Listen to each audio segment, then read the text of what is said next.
संगम नगरी प्रयागराज की फूलपुर विधानसभा सीट पर उपचुनाव हो रहा है। इस उपचुनाव में चंद्रशेखर रावण की आजाद समाज पार्टी ने भी अपना उम्मीदवार उतारा है।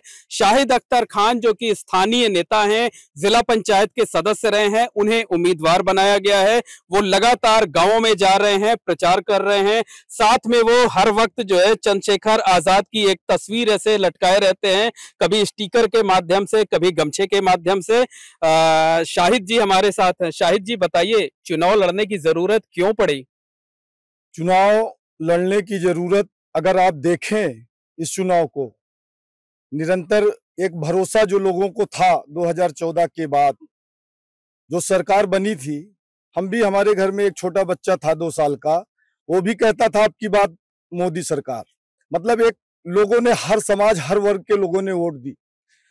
लेकिन आज मैं देख रहा हूं बहुजन समाज जो 85-90% की संख्या में, चाहे दलित, शोषित, वंचित, पिछड़े लोग रहे हों, कहीं ना कहीं, चाहे मुसलमान समाज रहा हो, इनको पूरी तरीके से इनकी अनदेखी की गई है। और इनके हक हुकूक, इनके लड़ाई, इनकी आवाज हमारे चंद्रशेखर आजाद जी जो पूरी ताकत से सदन से लेकर के सड़क तक लड़ रहे हैं और आवाज उठा रहे हैं, इनकी लड़ाई को लड़ रहे हैं। इसलिए ये बताइए कि मुद्दे क्या होंगे जब आप लोगों के बीच जा रहे हैं, तो लोगों से क्या कह रहे हैं कि क्यों आपको वोट करें?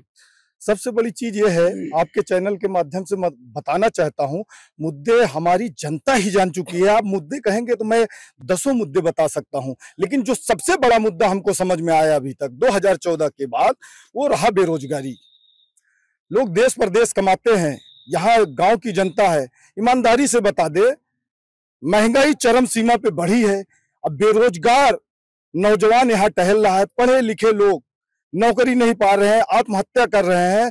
तो एक उनको एक विश्वास जगा है कि माननीय राष्ट्रीय अध्यक्ष जी ने जिस तरह से सदन पे लड़ाई लड़ी है, हम पूरा विश्वास उनको दिलाते हैं। वादा तो कुछ भी नहीं कर रहे हैं कि फूलपुर की ऐतिहासिक धरती है, कहीं ना कहीं आप इस चीज को महसूस भी कर रहे हैं। लेकिन आप इस चीज को कहीं ना कहीं बहुजनों की, वो सर्व समाज में, मैं किसी जात के उसके खिलाफ नहीं हूं, लेकिन कहीं ना कहीं बहुजनों की अनदेखी की गई है, जिन्होंने पूरी तरीके से मन बना लिया है कि जो बेरोजगारी है वो पूरे चरम पे है। और इस बार बेरोजगारी, शिक्षा, चिकित्सा के नाम पर वो लोग वोट करने जा रहे हैं। बड़ी बड़ी पार्टियों के बीच एक तरफ भारतीय जनता पार्टी है, इंडिया गठबंधन है, बीएसपी है, उसमें लोग आपकी पार्टी को, जिसे माना यह जाता है कि पश्चिमी उत्तर प्रदेश की पार्टी है, कैसे भरोसा जता पाएंगे?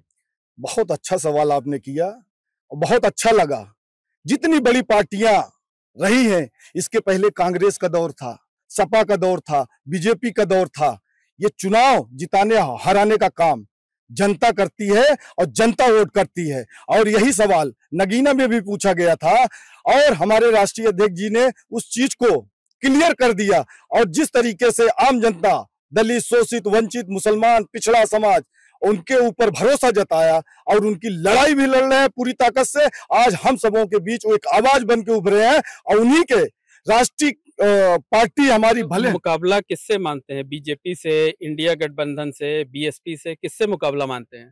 मुकाबला हमारा किसी से नहीं है। मैं चुनाव जीत रहा हूं, ये चुनाव जनता लड़ रही है, चुनाव हम जीतेंगे। तो ये जो आपका चुनाव निशान है, ये केतली है, तो केतली से पानी पिला रहे हैं क्या आप लोगों को? केतली से पानी नहीं पिला रहे हैं, हम दिल से उन लोगों को चाय पिला रहे हैं। माननीय प्रधानमंत्री जी कभी चाय बेचा करते थे, हमारे राष्ट्रीय अध्यक्ष जी वो चाय पिला रहे हैं और उनके पद चिन्हों पे चल करके हम गले लोगों को लगा रहे हैं। और हम इसी संघर्ष के बीच निकल के आए हैं, इसी फूलपुर ब्लॉक के हैं और सबके नजदीक रहे हैं। आप पूरे फूलपुर जो विधानसभा है, आप जनता के बीच जाइएगा तो आप एक आवाज पाइएगा कि यहाँ शाहिद खान नहीं बल्कि जनता चुनाव लड़ रही है, मैं जीत के आऊंगा, मुझे जनता पे पूरा भरोसा है। ये बताइए कि जो बड़ी बड़ी पार्टियां हैं, बड़ी पार्टियों के जो उम्मीदवार हैं, वो तो आपको वोट कटवा बता रहे हैं।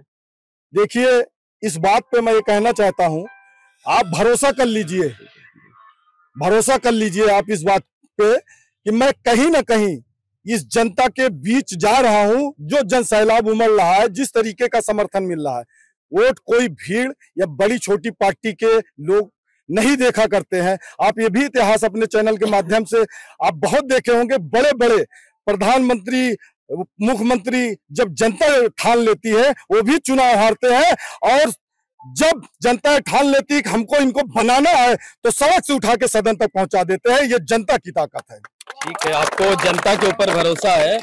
एक आखिरी सवाल ये है कि आप जिन कार्यक्रमों में जाते हैं वहाँ हरिवंश राय बच्चन की एक कविता सुना रहे हैं। बिल्कुल ठीक है ना। हरिवंश राय बच्चन जी यहीं इलाहाबाद के ही रहने वाले थे, जो है यहीं उन्होंने सारी कविताएं लिखी थी। तो वो कविता सुना दीजिए, और वो कविता सुनाने के पीछे का मकसद क्या होता है वो भी बता दीजिए।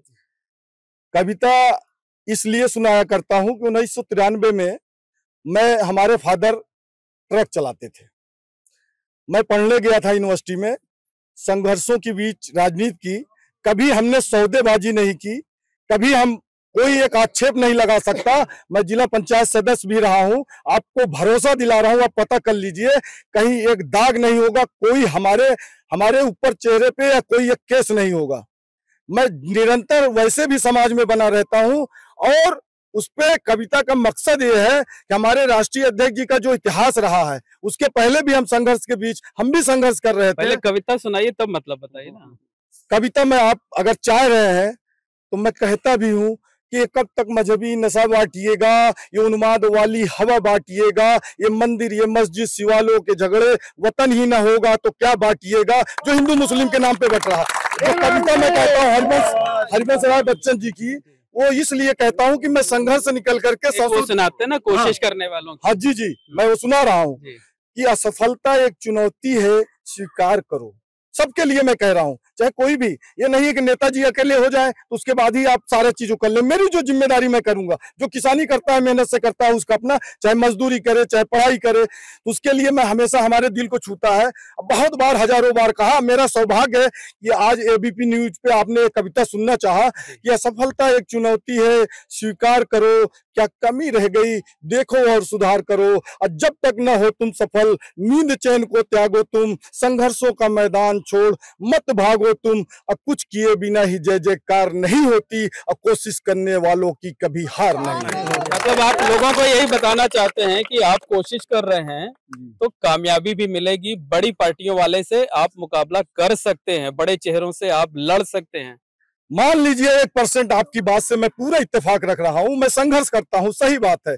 1% मैं ये जनता को आपके चैनल के माध्यम से विश्वास दिला रहा हूं कि ये चुनाव उनके बीच लड़ने आया हूं। अगर चुनाव का रिजल्ट चाहे जो भी आए, चाहे मैं जीतूं और हारूं, उसके बाद निरंतर इनके बीच बना रहूंगा। इनके काम की, इनकी समस्याओं की लड़ाई सदन से लेकर सत्ता तक, जहां तक हम पहुंच सकते हैं, भले ही रिजल्ट चाहे जो भी हो, और इस विश्वास के साथ कह रहा हूं कि इनकी लड़ाई पूरी ताकत से, फूलपुर की आवाज आप देख लीजिएगा पूरे उत्तर प्रदेश में नहीं गूंजेगी, तब कहिएगा शाहिद खान आप। बिल्कुल, धन्यवाद शाहिद जी। तो ये हैं शाहिद खान, जो कि आजाद समाज पार्टी के उम्मीदवार हैं।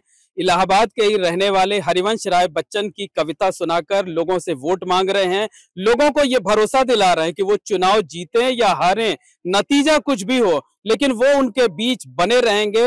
उन नेताओं की तरह नहीं होंगे जो सिर्फ चुनाव में आते हैं, वोट मांगते हैं और फिर 5 साल नजर नहीं आते हैं।